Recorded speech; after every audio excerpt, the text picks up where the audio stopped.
Hi, ఈ వారం easy చట్నీస్లో Vijji మీతో షేర్ చేసుకుంటున్నది పచ్చడి కాదండి, ఇవాళ పొడి. అడపదడప బోల్డ్ బద్ధకంగా ఉంటుందండి.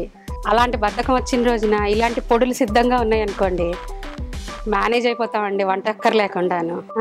అలాంటి పుట్నాల పచ్చడి మా పిల్లలు చాలా ఇష్టంగా తింటారు.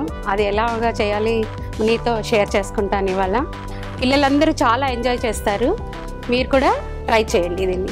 ఈ పొడికి కావాల్సినవి: ఒక కప్పుడు పుట్నాల పప్పు, ఎండు కొబ్బరి, జీలకర్ర, ఎండుమిర్చి, తగిన ఉప్పు, కొంచెం షుగర్, వెల్లుల్లిపాయలు ఒక రెక్క.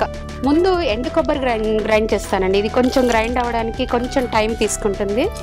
దీనికి ఒక 7-8 మిరపకాయలు పడతాయండి, ఒక చారడు జీలకర్ర. ఇవి కొంచెం గ్రైండ్ అయ్యాక పప్పు వేసుకుందాం. ఇది ఆల్మోస్ట్ సగం నలిగింది. ఇందులో పప్పు, తగ్గట్టుగా ఉప్పు, స్పూన్ షుగర్ వేస్తున్నాను నేను. మీకు తీపి నచ్చకపోతే మానేసినా ఇబ్బంది ఏం లేదు. ఇది నలిగిపోయిందండి. దీన్ని ఒక డిష్లోకి తీసేసి, 20 ఏళ్ల క్రితం విజయవాడలో మెస్ నుంచి ఓ భోజనం తెచ్చుకున్నామండి. అందులో ఈ రెసిపీ దొరికింది.